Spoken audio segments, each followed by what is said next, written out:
G'day, Mike from Aussie Mike's Bees on yet another Telstra pit call out. So that's a cable pit in the footpath, and I've just been sitting here having a look at the keyhole for entrance. I think this is going to be a short one. So far I haven't seen any bees coming in and out. This is the pit I'm looking at. I've got the pit key in one side and I've seen no bees at all coming out of this one. So I'll pop the lid and see what's in there. Maybe they were just scouts that the technician saw and that got him a bit fearful because he's put up this barricade here to let people know. Let's get in there and see what happens. I'm going to lift it up and see if we can see anything in there at all. Okay, look at that, there's comb down the bottom.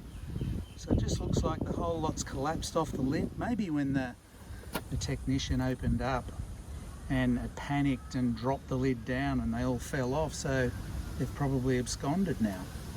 That makes this one a very short one indeed.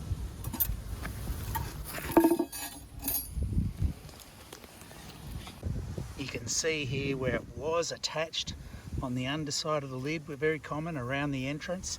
Very common way of doing it, I'd say. Well, you can see where it's attached to the cables here as well. And just as I said, I reckon he's probably suddenly dropped the lid back on there in a panic, and that's caused the comb to fall off. And you can see here it's been a while. There's ants over it. That's the side that was on the laying in the dirt at the bottom of the pit, so not healthy looking.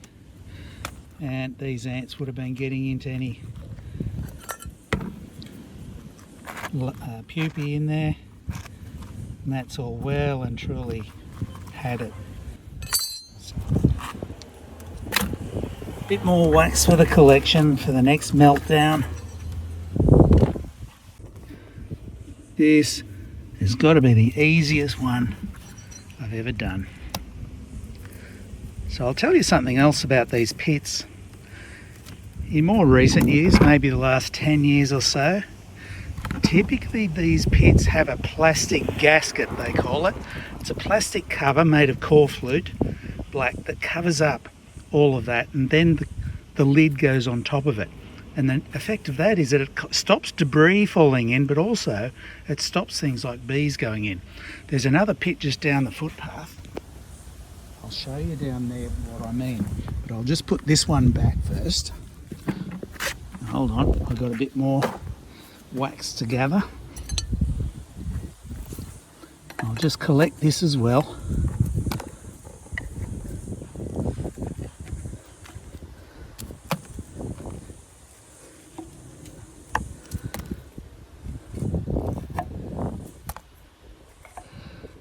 Get all that valuable wax, I'll be able to use that.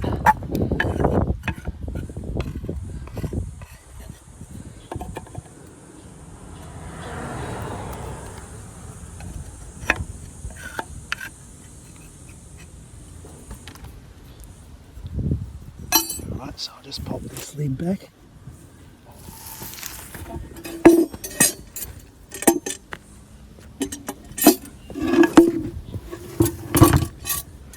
That's him closed up. So come on down here. I'll have a look in this one. Yeah, this has got a gasket in. So this, I'll show you what I'm talking about. See that? So you can see where all the debris has fallen in through the sides and through the keyholes, but it hasn't gone into the pit proper. There's no way for the bees to get in, and it protects the cables and any joints and so on. I'm just going to shake this out so you can see inside, and then it's nice and clean inside relatively. So get a few grass roots coming down there. But that gasket stops the bees going in. They just can't get access to that beautiful cavity. So when I call up the technician, I'll have a chat to him and just suggest that it'd be a good idea if he puts a gasket on here next time he comes. So it it doesn't happen again, because obviously with that bit of wax in there, that's going to be attractive to a future swarm. But if he puts that gasket in, problem solved. So this is another short one. Thanks for watching. So this is Mike from Aussie Mike's Bees, where beekeeping is an obsession. Like, subscribe, and hit that notification bell. Thanks.